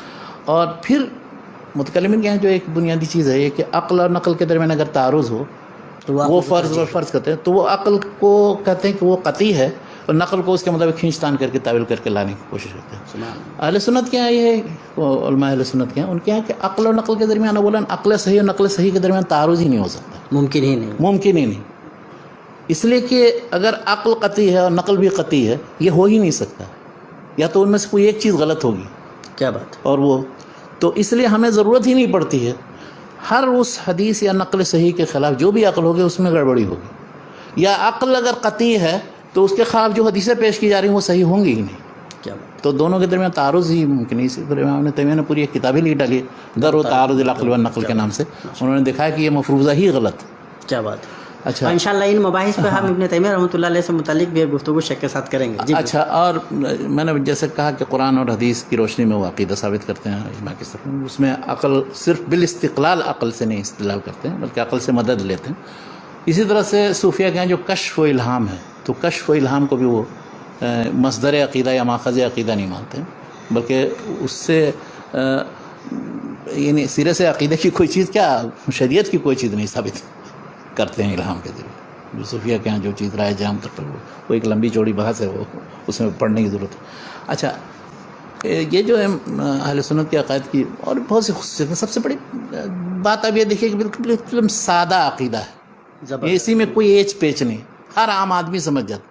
یعنی عیسائیت کی ٹرینٹی کی طرح نہیں ہے، تثلیث کی طرح کہ وہ اب اس میں فلسفہ کس طرح سے ایک میں تین ہے اور تین میں ایک میں ہے، 1:1:1 کر کے جو سمجھانے کی کوشش کرتے ہیں وہ سب باتیں نہیں. یا پھر بعد میں جتنے بھی جو الہیات کو لے کر کے یعنی جب ہم اس اصطلاح میں بات کرتے ہیں تصوف کے زیر اثر یا اغریقی فلسفے کے زیر اثر سب میں کوئی نہ کوئی پیچیدگی ہے اور خواہ وہ سمجھ میں بھی نہیں آتی چیزیں، اور بس وہ بلا سمجھے بوجھے اس کو بس وہ چلاتے رہتے ہیں کسی طرح سے گاڑی. تو ایسی چیز کچھ نہیں. یعنی اللہ کے بارے میں جو عقیدہ ہے یا رسول یا آخرت وغیرہ کے بارے میں بالکل واضح، اور یہ مطلب اس میں کوئی پیچیدگی نہیں ہے. اور پھر یہ کسی طرح کا غموض، کوئی تاقید، کسی طرح کچھ وہ نہیں. شیخ اتنی سادگی ہے، اتنی وضاحت ہے، اس کے باوجود انحرافات ہیں. یہ جو انحرافات ہوئے ان کے کیا اسباب ہوئے، اور جب انحرافات ہوتے ہیں تو کیا نتائج رونما ہوتے ہیں؟ انحرافات ہوتے ہیں تو پھر وہ آپ جو بنیادی چیزیں ہیں یا اساسیات ہیں ان سے آپ جب ہٹیں گے تو ہر چیز میں گڑبڑی پیدا ہوگی. یعنی اس میں اب سب سے پہلی چیز تو یہ کہ آپ کے جتنے اعمال ہیں وہ سب گڑبڑ ہو جائیں گے، اس لیے کہ صحیح عقیدے پر مبنی نہیں ہے. وہ سارے اس کے جو جتنے فروع ہوں گے وہ غلط. دوسری چیز یہ ہے کہ عقیدے کی وجہ سے جو یعنی آپ کو دنیا اور آخرت میں سرخروئی ملتی، یا آپ کے سارے کاموں کو قبولیت ہوتی، یا اللہ تعالیٰ کے نزدیک کو مقبول ہوتا، بغیر عقیدہ درست کیے ہوئے یا اللہ تعالیٰ پر ایمان درست کیے ہوئے آپ کے اس قدمنا الی ما عملوا من عمل وجعلناه هباء منثورا، یعنی کوئی حیثیت ہی نہیں ہے. تو اس لیے اللہ پر صحیح ایمان نہ ہو، رسول پر سچا ایمان نہ ہو، اس طرح کا ایمان کہ پھر وہ عمل کا جذبہ اس کے اندر پیدا ہو، اس کے مطابق ہم کریں، تو اس وقت تک کوئی فائدہ نہیں. مطلب عقیدہ کی اتنی زیادہ اہمیت ہے، لوگ یہ سمجھتے ہیں کہ نہیں عقیدے میں یہ چند چیزوں کو رٹنے کی کیا ضرورت ہے. رٹنا نہیں ہوتا ہے، وہ بچے کو رٹایا جاتا ہے صرف، لیکن اسی پر پوری زندگی کا دار و مدار. کیا بات ہے. اچھا، اسی طرح اہل سنت کیا یہ ہے کہ عقیدہ جو ہے کوئی اجتہادی چیز نہیں کہ اپنی طور پر اب ہم موجودہ دور میں وہ عقیدے سے مطلب ریکنسٹرکشن کریں، ہم پھر تشکیلہ جدید کریں عقیدے کی. عقیدے میں اب یہ چیزیں اور مزید شامل ہونی چاہیے، یہ چیزیں خامخواہ اضافہ ہے اس میں نکال دینا چاہیے. ایسا نہیں ہو سکتا. نہیں تو پھر ایک بار جو عقیدے کی چیز متعین ہو گئی وہ ہو گئی. نہیں تو کہیں نہ کہیں کنٹراڈکشن تو سمجھ میں آ رہا ہے. ابھی آپ جب گفتگو کر رہے تھے تو آپ یہ بتا رہے تھے کہ جب بعض مباحث سامنے آئے، اب جیسے مسئلہ الخفین کا مسئلہ عقیدے کا جز بنا لیا گیا، خلق قرآن کا مسئلہ عقیدے کا جز بنا لیا گیا، یا مطلب جو اور بھی مباحث اس طرح سے آئے، خلافت و مطلب امامت کا مسئلہ آیا تو اس کو عقیدے کے مباحث میں باضابطہ شامل کیا گیا. تو دیکھیے لوگوں نے جب تصنیف تالیف کا کام کیا تو وہ چیزیں داخل کر دی، تو اس سے پہچان بنے گی. وہ عقیدے کے اساسی مسائل میں سے نہیں ہے. کیا بات ہے. یعنی وہ اس کے فروعات میں سے، اس کے تقاضوں میں سے یہ کہہ سکتے ہیں. کیا بات ہے. تو اب اگر جب تقاضا اس کا یہ مثلا اللہ کے رسول صلی اللہ علیہ وسلم سے جو چیز متواتر طور پر ثابت ہے اس کو اب ماننا ہے، چاہے وہ عقیدے کی بات ہو یا فروعی مسائل. تو ان مسائل میں سے کہ جن میں بعض فرقے بہت گمراہ ہوئے، مثلا شیعہ، اب شیعوں کے ہیں امامت کا مسئلہ مثال کے طور پر، یا اس طرح سے مسائل الخفین وغیرہ کے بجائے مسائل الرجلین ہے، تو ان میں چونکہ وہ انفرادیت کی شان رکھتے ہیں تو اہل سنت کے بتانے کے لیے دیکھو یہ جو ہے غلط راستہ اختیار کرتے ہیں، اس سے پہچان جاؤ. ہاں، اس سے پہچان. ورنہ یہ نہیں کہ کوئی شخص مسائل الخفین کو یعنی عقیدے کے بنیادی مسائل میں سے بتاتا ہے، بلکہ ان کے تقاضوں میں سے ہے کہ اہل سنت کے طریقے پر اگر تم چلنا چاہتے ہو یا عمل کرنا چاہتے ہو یا سمجھنا چاہتے ہو، اپنی زندگی کو اہل سنت کے طریقے پر باقی رکھنا چاہتے ہو، تو یہ بھی مسئلہ ہے، سمجھ لو. اس کو سمجھ ہاں، دوسرے لوگوں سے بچ کر کے رہنا ذرا. تو گویا یہ اساسیات ہیں جن کو ریکنسٹرکشن کے مطلب پروسیس سے گزارنے کی ضرورت نہیں ہے، نہ کیا جا سکتا، نہیں کیا جا سکتا. یعنی یہ سب متعین ہے آلریڈی قرآن و سنت میں، اور ان کے مطابق. اچھا، ان کے یہاں اور کیا ہے اہل سنت کے یہاں؟ اہل سنت کے یہاں یہ ہے، بلکہ یہ موضوع تو ابھی بعد میں جب علم کلام آئے گا تو انشاءاللہ اس میں ہم گفتگو کریں گے. ان کے یہاں ہے کہ ان مسائل کے سلسلے میں کسی طرح کا جدل و مناظرہ کرنے سے کوئی فائدہ نہیں، جدل و مناظرہ کا کچھ حاصل نہیں، بلکہ جو لوگ جدل و مناظرہ کرتے ہیں الذین یخوضون فی هذه المسائل، مسائل العقیدہ، نہیں، وہ لوگ غلط طریقہ اختیار کرتے ہیں. کیا بات؟ اس لیے کہ جدل و مناظرہ عام طور پر انسان کو گمراہ کر دیتا ہے، دوسری طرف لے کے چلا جاتا ہے. اور آپ ایسی غیبیات کے سلسلے میں کہ جہاں تک عقل کی رسائی نہیں، آپ کیا جدل و مناظرہ اس میں بحث و مباحثہ کیا کریں؟ جب احمد بن حنبل رحمۃ اللہ علیہ کو وہ ابن ابی دؤاد وغیرہ چاہتے تھے کہ یہ بحث کریں تو وہ تیار نہیں ہوتے، کہتے تھے لاؤ کوئی آیت اور حدیث لاؤ تو ہم مانتے ہیں. زبردست. لیکن اس کا مطلب یہ بھی نہیں ہے کہ ان آیات اور احادیث سے عقلی طور پر استدلال کر کے دوسرے لوگوں تک پر حجت نہ قائم کی جائے. یہ ایک دوسری بات ہے. بہت اچھا. یعنی عقل کی روشنی میں ہم غور و فکر کریں اور خواہ مخواہ اس میں اشکالات پیدا کریں. متکلمین کا طریقہ کیا ہوتا ہے؟ جیسے امام راضی کی کوئی بھی کتاب آپ پڑھیں تو اب وہ پہلے اعتراض فین قلتا کر کے یا کوئی اعتراض آپ شروع کریں گے. اب اس اعتراض کا ممکن ہے بہت سنو کبھی ذہن میں ہی کبھی نہ آئے، پہلے وہ اعتراض، لیکن وہ اعتراض بہت قوت کے ساتھ پیش کرتے ہیں اور جواب ایسا دیتے ہیں پھسپھسا کہ آدمی پھر یہ اعتراض تو دور نہیں ہوا. اعتراض تو بڑا تگڑا تھا، جواب ٹھیک نہیں، شکوہ اچھا ہے، جواب شکوہ اتنا مضبوط نہیں ہے. تو راضی کی سب کتابوں، اکثر متکلمین کی کتابوں کا یہی حال. ابن تیمیہ رحمۃ اللہ علیہ نے بھی اس طرح ابن تیمیہ نے لکھا ہے، کئی جگہ لکھا ہے، ان کے اقوال بھی نقل، بلکہ بہت سے متکلمین نے اسی لیے جوینی نے، رازی نے اور دوسرے لوگوں نے بھی، آمدی وغیرہ نے رجوع کر لیا آخر میں کہ ہم زندگی بھر کیا کرتے رہے. نہایت اقدام العقول عقال وغایت السعی العالمین ضلال ولم نستفد من بحثنا طول عمرنا سوان جمعنا فیہ قیل وقال. کیا بات ہے. تو کبھی کبھی بعض متکلمین سے آیا ہے یہ منقول کہ رات بھر وہ بحث کرتے رہتے تھے. اس طرف اعتراض کوئی کرے تو دوسرا جواب کو کیا دے، پھر اس کا جواب الجواب کیا ہو، یہاں تک کہ فجر ہو جاتی تھی. تو یہ متکلمین کا جو طریقہ انشاءاللہ ہم علم کلام پر جب بات کریں گے تو انشاءاللہ یہ اہل سنت کے ہیں. اس طرح سے یہ جدل و مناظرہ، بحث و مباحثہ اور عقلی طور پر اشکالات پیش کرنا اور ایسے فرضی اشکالات پیش کرنا، یہ سب چیزیں بالکل ممنوع. اس لیے یہ ایمانیات ہیں، وہ راسخ ہونے چاہیے آپ کے دل میں. آپ بحث مباحثہ سے کوئی فائدہ نہیں. جو قرآن و سنت سے ثابت ہے اس کو ماننا ہے، قبول کرنا ہے. اچھا، اور جو چیز جس طرح سے آئی ہوئی ہے اس طرح سے ماننا. اور اسی طرح سے مثلا جو نصوص موجود ہیں ان کی کوئی تعویل توجیہ کرنے کی ضرورت نہیں ایسی کہ جس خواہ مخواہ ظاہر سے ہم ہٹا لیں. جو چیزیں ثابت ہو رہی ہیں اس کو آپ مانیے. تو یہ خلاصہ مطلب منہج اہل سنت کا یہ ہے عقیدے کے باب میں کہ وہ جیسا اللہ نے، اللہ کے رسول نے بتایا اس کو مانتے ہیں، اور یہی طریقہ رائج رہا ہے اور ہمیشہ آج تک، بلکہ یہ جو بھی اس طریقے پر قائم ہے انہوں کا ہی منہج رہا ہے. بلکہ طریقہ نجات بھی یہی ہونا چاہیے کہ بھائی جو قرآن و سنت میں جس طرح سے ہے مانو. بے مطلب چونکہ جب عقل کی رسائی نہیں ہے تو آپ اس میں دخل اندازی، جب وہ اپنے عقل کو استعمال کریں گے تو ظاہر ہے کہ کہیں نہ کہیں تو آپ بھٹکیں گے اور لازماً بھٹکیں گے. اس لیے کہ اب معتزلہ کی اگر آپ تاریخ پڑھیں گے تو ابو علی جبائی کچھ کہہ رہے ہیں، ان کے بیٹے کچھ کہہ رہے ہیں، ان کا کوئی شاگرد کچھ کہہ رہا ہے، چوتھا کچھ کہہ رہا ہے. ہر شخص عقل کی بنیاد پر کہہ رہا ہے. تو اب وہ معیار کیا ہوگا کہ جس کی بنیاد پر پرکھا جائے گا کہ ہاں یہ صحیح ہے غلط. تو اس لیے اس میں ٹامک ٹوئیاں ماننے سے کچھ حاصل نہیں اور فائدہ نہیں. یہ اہل سنت کا طریقہ. تو شک یہ جو اہل سنت والجماعت کا یہ منہج رہا اس عقیدے کے پورے مباحث کو سمجھنے کا، ایمان رکھنے کا، اس کی ترویج و اشاعت کا، اس کے لیے انہوں نے کتابیں وغیرہ بھی لکھی ہوں گی ان موضوعات پہ. بہت لکھی ہیں کتابیں. بلکہ کتابوں کے تعلق سے میں مختصراً یہ کہوں کہ آپ کو کہ یعنی یہ جو سمجھا جاتا ہے کہ ابن تیمیہ نے آ کر کے یہ طریقہ ایجاد کر دیا، پھر محمد عبد الوہاب نے اور ہندوستان میں حدیثوں نے معلوم ہو کہ عقیدہ سلف کے نام پر یہ چیزیں پھیلا دی ہیں، اس بات صحیح نہیں. ایک ریاض کے ایک عالم ہیں عبدالسلام بن برجس نام ہے ان کا، عبدالسلام بن برجس نام کے. تو انہوں نے کتاب تاریخ و تدوین العقیدہ سلفیہ کے نام سے لکھی ہے. تو اس میں انہوں نے 7ویں صدی کے اخیر تک، جب ابن تیمیہ ابھی مشہور نہیں ہوئے تھے، اس تک ساری کتابوں کا جائزہ لیا ہے جو لکھی گئی تھی عقیدے کے باب میں. تو وہ تقریباً 330 کتابوں سے بھی زیادہ ہے تقریباً. کیا بات ہے، ماشاء اللہ. تو یہ کتابیں سب پہلے لکھی جا چکی تھیں اور عقیدہ سلف کے منہج پر، یعنی اس کے مطابق لکھی جا چکی تھی. اچھا، اسی طرح سے ایک ہمارے دوست ہیں یہیں جدہ میں ہوتے ہیں، عادل آل حمدان صاحب. تو انہوں نے الجامع لعقائد اہل الحدیث والاثر کے نام سے 5ویں صدی ہجری کے آخر تک صرف 490-500 تک تقریباً اس میں 60 سے زیادہ رسائل چھوٹے سب عقائد سلف پر ہیں، وہ سب جمع کر دیا ماشاء اللہ، کیا بات. تو یہ کہنا کہ ابن تیمیہ نے آ کر کے اس کو رواج دیا اور پھر اس کے بعد میں وہابیوں نے محمد بن عبد الوہاب اور علی حسین اچک لیا اس کو پھیلایا، بالکل ہی غلط ہے محمد، وہ جانتے نہیں یہ تاریخ. بلکہ علامہ شبلی نعمانی کے بارے میں نے بتایا تھا کہ علم الکلام جب انہوں نے لکھی ہے تاریخ علم کلام پر، تو وہ یہ کہتے تھے کہ اصل میں اس کتاب میں ہم نے جو صحیح طریقے پر جو لوگ تھے قدیم اہل الحدیث کے لوگ یا محدثین، ان کا عقیدہ ہم نے ان کا منہج بیان ہی نہیں کیا، صرف اشاعرہ اور ماتریدیہ کی تاریخ ہو گئی. تو بڑا نقص رہ تو بہت بڑا نقص ہے.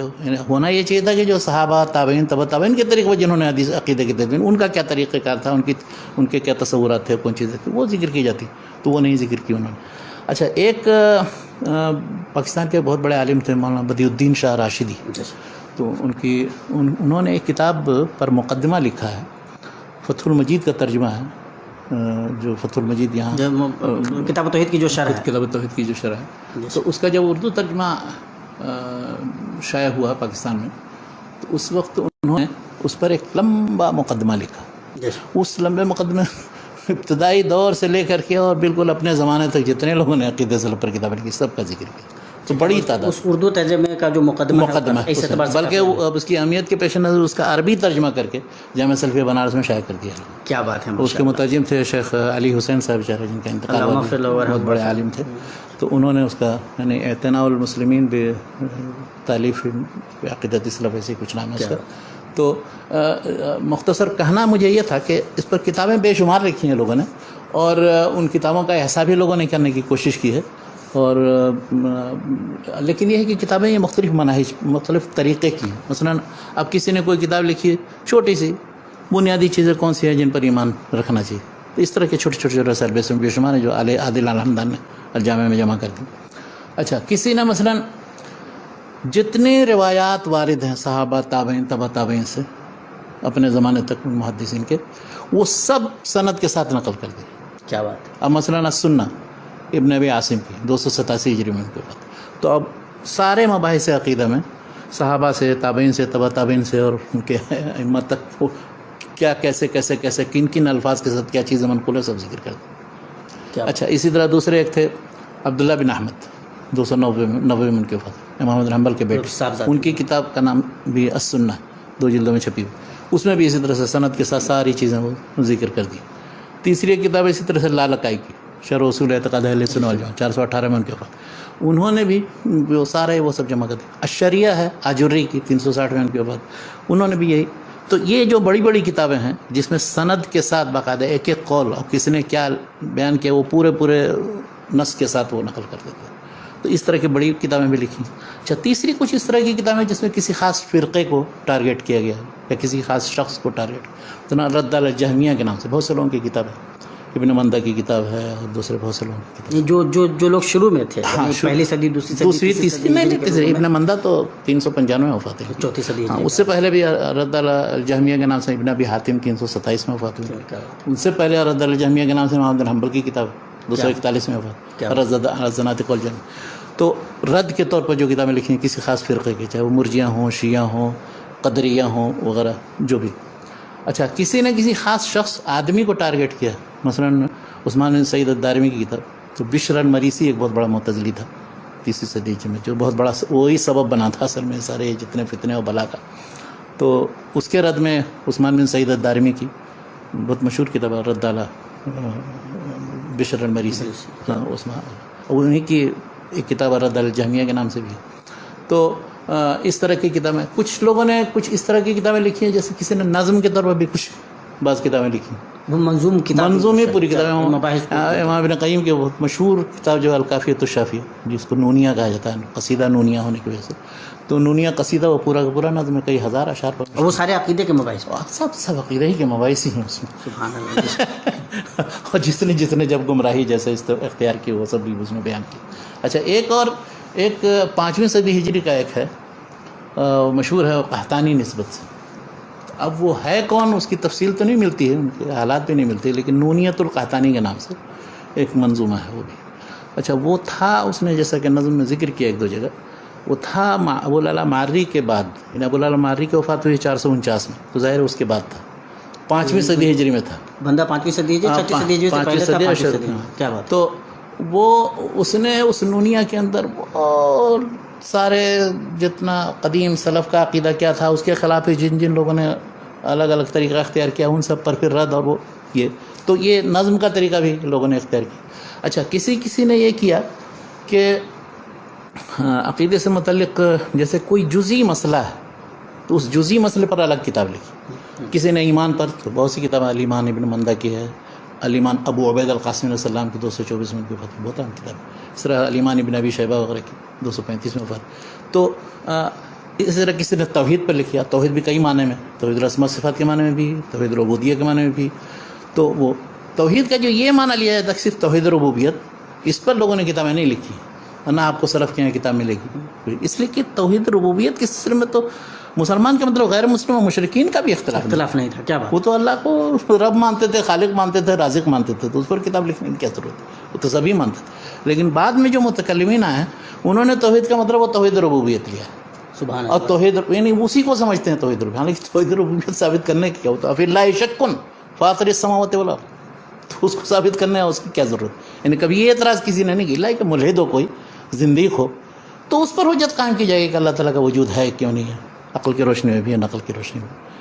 تو توحید کا مسئلہ ہے. اسی طرح سے مثلا تقدیر سے متعلق بہت کتابیں لکھی ہیں، کتاب القدر ابن وہب کی ہے، بہت سے لوگوں کی. تو عقیدے کے الگ الگ مسئلوں پر بھی کتابیں لکھی گئی، کسی گمراہ شخص کے اوپر رد کے طور پر بھی، کسی گمراہ فرقے پر رد، یا مثلا جامع کتابیں یا نظم کی شکل میں، یا چھوٹے چھوٹے مختصرات، ہر طرح کی کتابیں لکھی ہیں. ان کی بڑی تعداد ہے. وہ ان جن کتابوں کا میں نے ذکر کیا ان کی طرف اگر رجوع کریں، بلکہ وہ ایک مجموعہ اگر وہ حاصل ہو جائے، آپ ترجمہ کیوں نہیں کر دیتے؟ جو آپ نے میں نے آپ کو 2 سال پہلے، شاید 1.5 سال پہلے دیا تھا، اور وہ بلکہ عادل الحمدان سے ہمارے دوست مکہ بھی رہے ہیں آپ انشاءاللہ کہ آپ ترجمہ کر دیں. ایک دن ملانے کے لیے میں بلایا بھی تو آپ نے کہا کہ وہ مشغول ہیں، یہ صوفہ وفا بچھا رہے تھے، آپ لگا رہے تھے، تو کیا ہوتا. نہیں انشاءاللہ جزاکم اللہ خیر. نہیں وہ ہمارا ہم رسائل جمع، وہ بہت شوقین ہیں کہ وہ کاش کہ اس کا ترجمہ ہو جاتا. اور اس طرح کا کام کی سعادت ملے تو یہ بڑی بات ہے. تو انشاءاللہ تو بہرحال یعنی کتابیں بہت ہیں، بے شمار ہیں، ان کے انواع اقسام ہیں. یہ جو مطلب جن کتابوں کا ذکر آیا، ہاں یہ کتابیں ان مباحث کو مطلب پیش کرتی ہیں، خاص طور سے جو بنیادی مباحث ہیں عقیدے کے، اور مطلب اس زمانے میں لکھی جا رہی ہیں جب ابھی ابن تیمیہ وغیرہ دنیا میں نہیں آئے ہیں. اور ابن تیمیہ تو 661 میں ولادت ہوئی ہے، 728 میں وفات ہوئی. تو اب وہ 7ویں صدی ہجری تک کی جتنی کتابیں ہیں وہ سب. اب پھر عقیدہ اہل سنت کا مسئلہ یہ ہے کہ اس میں کبھی اختلاف نہیں رہا. کیا بات ہے. سب اس وہ ایک کتاب ہے، وہ پڑھ لینی چاہیے، وہ زبردست کتاب. وہ مظفر السمعانی ایک تھی، 489 میں وفات. انہوں نے الانتصار لأہل الاثر کے نام سے کتاب لکھی. تو انہوں نے دکھایا ہے کہ یہ اہل الاثر جو ہیں، الانتصار لأہل الحدیث کے نام سے اور الانتصار لأہل الاثر کے نام سے ابن تیمیہ کی کتاب. تو الانتصار لأہل الحدیث میں وہ پوری کتاب تو نہیں ملی، لیکن اس کے جو اقتباسات کچھ لوگوں نے جمع کر کے چھاپے ہیں. تو اس میں انہوں نے دکھایا کہ اہل الحدیث یا اہل السنہ یا اہل الاثر کا جو منہج ہے عقیدے میں، اس میں کبھی کسی کے درمیان کوئی اختلاف نہیں. اس کے مقابلے میں جتنے دوسرے فرقے ہیں، ہر ایک وہ کوئی اپنے استاد کی مخالفت کرتا ہے، تو کوئی بعد میں شاگرد آتا ہے تو سب کو ڈھا دیتا ہے، کوئی کچھ کرتا ہے. ہر ایک کی طرف الگ الگ فرقہ منسوب. جاہز بھی بہت بڑا متکلم تھا، تو جاہز کی طرف نسبت معتزلیوں میں جاہزیہ ایک فرقہ باقاعدہ. وہ کعب کی طرف نسبت تو کعبیہ ہو گئے. اس طرح سے اور دوسرے بہت سے فرقے تھے ان کے ہاں. وہ علی جبائی کی طرف نسبت کرنے والے فرقے، وہ آپس میں ہی سب. نظام بہت بڑا تھا تو اس کی طرف منسوب فرقہ. معتزلہ میں بھی ٹکڑے یہ مختلف اپنے عقائد و نظریات. چونکہ بنیادی ماخذ تو ان کے پاس ہے نہیں، وہ جو مرجع جہاں لوٹیں، ہاں جہاں پر اتفاق ہو. اس لیے کسی فرقے کے، یعنی آپ اہل سنت کے علاوہ کسی دوسرے فرقے کے آپ دیکھیں گے وہ آپس میں اتفاق نہیں ہے عقیدے کے مسائل کے سلسلے میں. کیا بات. دلائل اللہ تو چھوڑیے، مطلب مسئلے ہی میں سرے سے اتفاق نہیں. اس کے بعد اسی میں ہی اختلاف کرتے ہیں، اور اس کے بعد پھر وہ کوئی کسی طرح ثابت کرتا ہے کسی چیز کو، کسی سے ثابت کرنے کی کوشش، کوئی جا کر کے ریفیوٹ کرتا ہے پھر آ کر کے. تو اس لیے اہل سنہ یا اہل الاثر یا اہل الحدیث کا جو منہج ہے، وہ جو سلف میں پہلی صدی سے لے کر کے وہ چلا آ رہا ہے آج تک، 7ویں صدی ابن تیمیہ نے پھر اس کے بعد جو اس کا احیا کیا تو آج تک پھر اس کے بعد اس کے اثر سے تو یہ الحمدللہ مطلب اس میں تسلسل پورا ہے اور کوئی اختلاف نہیں. ماشاء اللہ تواتر تسلسل پایا جا رہا ہے. یعنی آپ فقہی مسائل میں اختلاف جیسے دکھا سکتے ہیں عقیدے کے مسائل میں اختلاف نہیں دکھائیں. یعنی میں یہ جاننا چاہ رہا تھا شیخ کہ کیا صحابہ کرام کے زمانے میں جب اجلہ صحابہ موجود ہیں یا جو مطلب ان کے بعد کے طبقے کے صحابہ ہیں وہ موجود ہیں، تابعین کا زمانہ ہے، تو کبھی کوئی ایسا مسئلہ آیا جب صحابہ کرام کو یہ سمجھانے کی ضرورت محسوس ہوئی ہو؟ کبھی کبھی جیسے اب جو خوارج مثال کے طور پر یا کہ تقدیر کا مسئلہ ہوا تو صحابہ میں جا کر کے انہوں نے بتایا سمجھایا ان کو، لوگوں کو بتایا. خوارج کو تو باقاعدہ ان سے مناظرہ بحث مباحثہ کیا عبداللہ بن عباس نے. ان کے گمراہ وہ کہتے ہیں لا حکم الا للہ. تو اب اس سے کلمۃ حق ارید بہ الباطل، انہوں نے یہ سمجھ لیا کہ اب حکم جو ہے کسی کو پنچ بنا کر کے اور وہ فیصلہ کرنے والا بنانا یہی شرک ہے اور اس کی وجہ سے آدمی کافر ہو جاتا ہے. تو انہوں نے جا کے اس کو سمجھایا، کہا کہ یہ عجیب آدمی ہو، تم لوگ قرآن پڑھتے ہو، یہ نہیں دیکھتے ہو کہ حج میں اگر کوئی شخص غلطی کا ارتکاب کرے اور اس کے بعد اس کو فدیہ دینا ہو تو یحکم بہ ذوی عدل منکم، یا اس طرح سے اور دوسرے جگہوں پر جہاں پر حکم بنانے قرآن کریم سے استدلال کرتے ہیں. ان کو پہلی مرتبہ سمجھ میں آیا شاید کہ قرآن میں حکم بنانے کا دوسری جگہ ذکر ہے، تو اس لیے اس کی بنیاد پر کہا بہت سے لوگ اس میں سے ہدایت یاب ہو گئے. ہاں، اور اگر نہیں ہدایت یاب ہوئے تو اس زمانے میں چونکہ سلطہ اور قوت بھی تھی تو قتال بھی کرنے کی نوبت آئی. تو چونکہ وہ سب خارج حکم اور قانون تھے تو ان سے قتال کی نوبت بھی حضرت علی نے قتال کیا. اگرچہ ان کو کافر نہیں کہا، نہیں کہا اخواننا بغوا علینا، یہ کہا وہ سرکشی کی انہوں نے اور فتنہ فساد مچاتے تھے. اچھا یہ سلسلہ صرف اسی وقت نہیں، وہ بعد میں بھی مختلف ادوار میں یہ سلسلہ رہا. بس یہ کہ اس شرط کے ساتھ کہ حکومت مضبوط رہی ہو. حکومت اگر مضبوط رہی ہے تو اس طرح کے فتنے حضرت امام ابن تیمیہ کے زمانے میں وہ ایک گروپ تھا جا کے پہاڑوں میں پناہ لے کر کے وہ جو سارا لوٹ مار کر کے اور فتنہ فساد مچا رکھا تھا، جا کر کے ان کو پھر گھیر گھار کر کے اس کے بعد پھر جا کے چڑھائی کی، ان سے لڑائی کی واقعہ. تو جبل کسروان میں تھے کچھ رافضی قسم کے لوگ، وہ وہاں پر لوٹ مار مچاتے تھے اور وہاں پر لوگوں کا جینا دوبر کر دیا تھا. اب ایسے لوگوں سے قتال نہیں کیا جائے گا، اس لیے کہ نہیں وہ مسلمان اس لیے نہیں قتال کیا جائے گا، قتال کیا جائے گا. نہیں، وہ سرکشوں کی تو سرکشی کو فروغ کرنا ضروری ہے ظاہر. شیخ تو یہ تو مطلب جو شروعاتی دور میں کتابیں لکھی گئی ان موضوعات پہ، بعد کے دور میں جیسے ابن تیمیہ رحمۃ اللہ علیہ اور ان کے زمانے کے بعد جو لوگوں نے کتابیں لکھی اس موضوع پہ، جو اہم کتابیں ہیں جس کی طرف اشارہ آپ کرنا چاہیں گے؟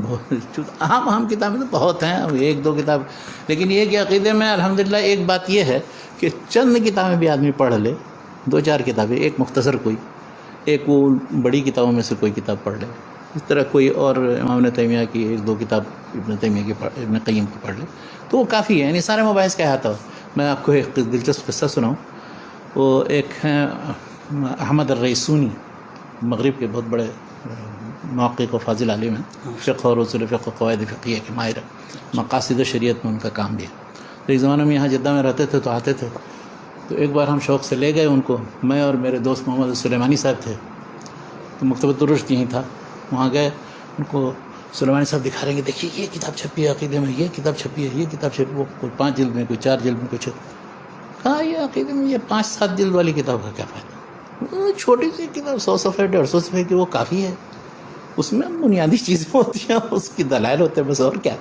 تو باقی یہ سب سارا ریکارڈ ہے، تاریخ ہے کہ پچھلے زمانے میں کیا کس نے کہا اور اس کے جواب میں کیا کس نے کہا، اور اس کے بعد کوئی فرقہ پیدا ہوا تو اس سلسلے میں کیا کیا بحث اور گفتگو ہوئی. یہ سب تفصیلات ہیں، ہمیں ان کو جاننے کی ضرورت ہے. اس کے لیے تاریخ میں جب کوئی شخص گھسے گا تو اس کی ضرورت، اس کو ضرورت نہیں. جب فتنے پھولتے ہیں، فتنے تو کبھی بھی رونما ہو سکتے ہیں، تو جب آپ پہلے سے واقف ہوتے ہیں اور کس طرح اسلاف نے ان کا مقابلہ کیا ہے، دلائل کس طرح سے، ٹھیک ہے. لیکن بحیثیت تاریخ کے نہیں آپ کو واقف ہے. دیکھیے ایک چیز میں یہاں بتاؤں آپ کو، ممکن ہے کچھ سلفیین ناراض بھی ہو جائیں. سلف کا موقف کیا تھا؟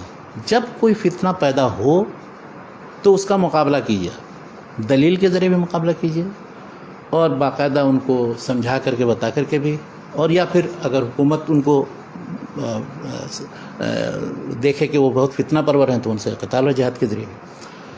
تو جب بھی کوئی فتنہ پیدا ہوا اس کا مقابلہ کرنے کے لیے سلفی تیار رہتے تھے اور اہل الحدیث تیار رہتے تھے، پرانے علماء ہمارے تیار رہتے تھے سارے. امام احمد بن حنبل کیوں وہاں پر اس وقت کھڑے ہوئے، یا اسی طرح سے امام ابن تیمیہ جب کوئی فتنہ پیدا ہوا تو کیوں وہاں کھڑے ہوئے، کیوں ان کو دروگیر کا سامنا کرنا پڑا.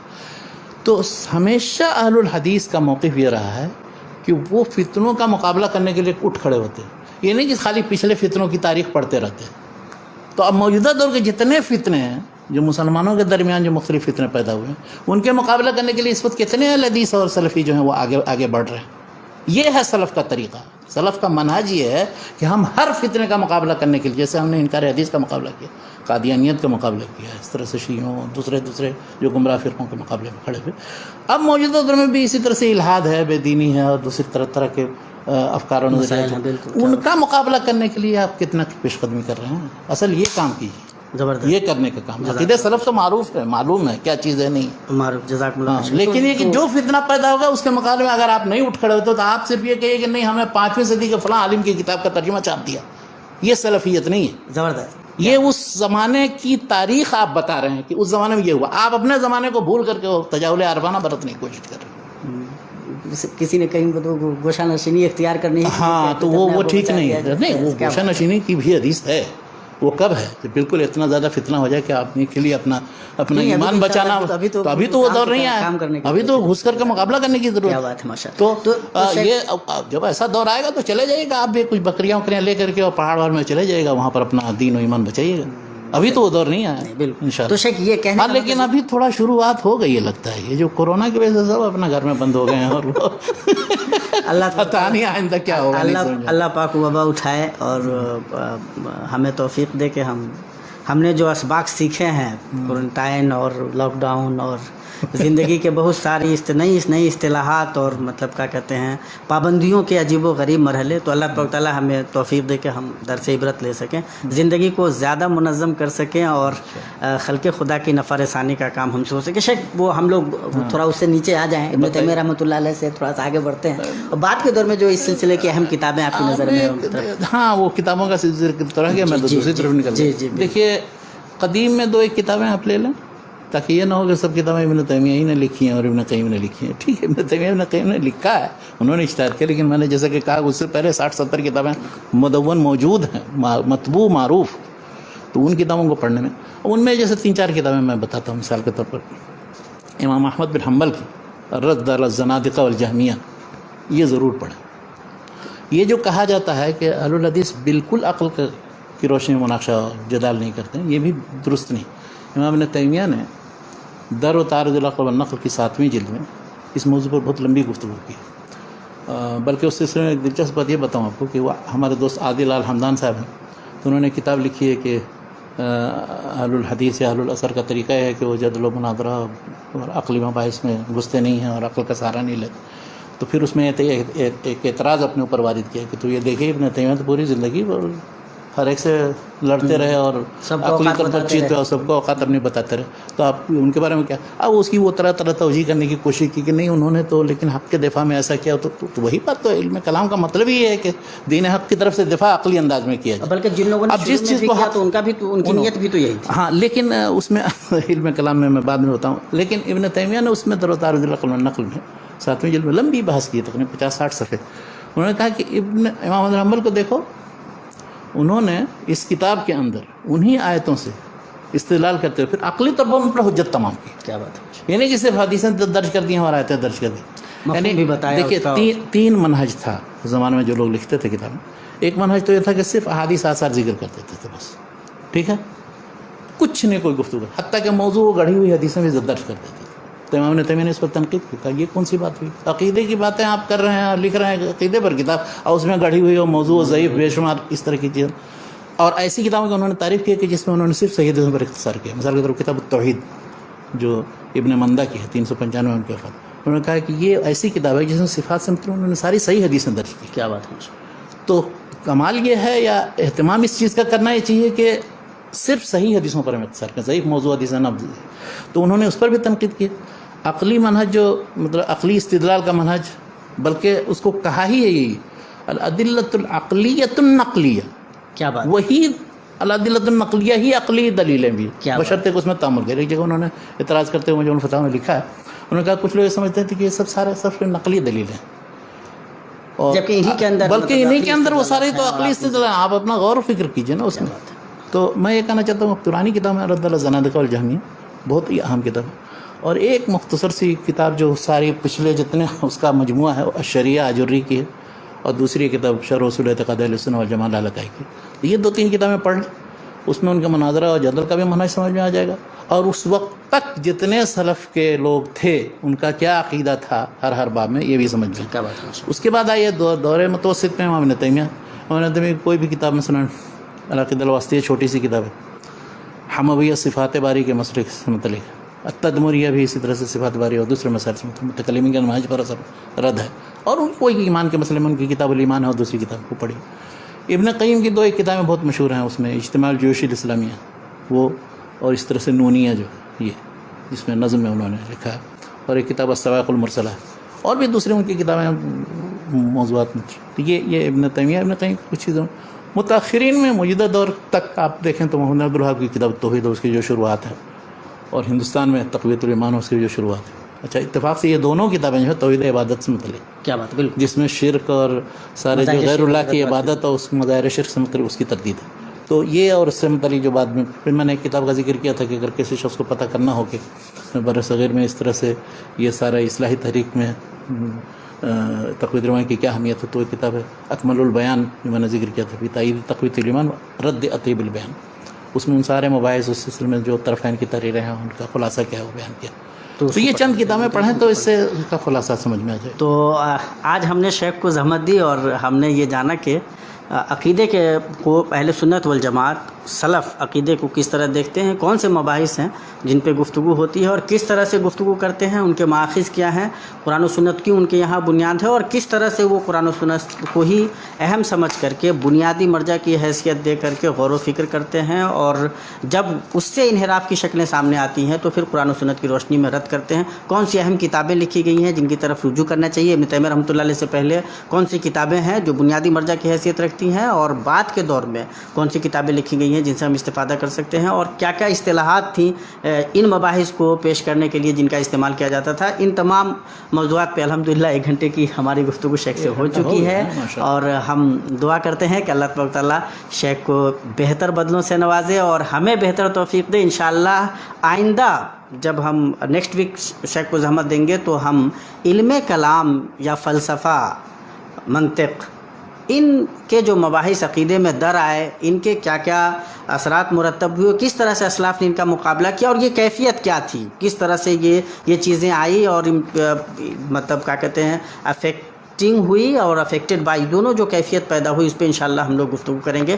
اور تیسری انشاءاللہ مجلس اسی سلسلے کی عقائد کے مباحث میں امام ابن تیمیہ رحمۃ اللہ علیہ نے کس طرح سے کیا کیا خدمات انجام دی اور ان کا کیا کارنامہ رہا ہے اس سلسلے میں قرآن و سنت کی حجت کو قائم کرنے میں اور اس مسلک کو باضابطہ طریقے سے راسخ کرنے میں، تو تشریح و توضیح میں ان کی کیا الحمدللہ حصہ داری رہی ہے، اس پہ ہم انشاءاللہ گفتگو کریں گے۔ تب تک کے لیے آپ سے ہم گزارش کرتے ہیں کہ اس ویڈیو کو زیادہ سے زیادہ عام کیجیے، لوگوں تک پہنچائیے، اور دعا کیجیے کہ اللہ تبارک تعالیٰ ہم تمام کو بہتر توفیق دے کہ ہم علم و فکر اسلامی کی خدمت کر سکیں، ترویج و اشاعت کا کام کر سکیں، اور اپنی نسل کو علم و ادب سے جوڑ سکیں۔ شیخ کے لیے دعا کریں کہ اللہ تبارک تعالیٰ شیخ کو صحت و عافیت کے ساتھ ہمیں زیادہ توفیق دے کہ ہم شیخ سے استفادہ کر سکیں، اور شیخ کا سایہ صحت و عافیت کے ساتھ تعدیر امت پہ قائم رہے، ہم آپ سے استفادہ کر سکیں۔ اور ایک مرتبہ پھر گزارش کریں گے کہ بہرحال اس نعمت کو خود تک محفوظ اور محصور مت رکھیے، آگے بڑھائیے، لوگوں تک پہنچائیے۔ اور جزاکم اللہ خیرہ و بارک اللہ فیکم، والسلام علیکم ورحمۃ اللہ وبرکاتہ۔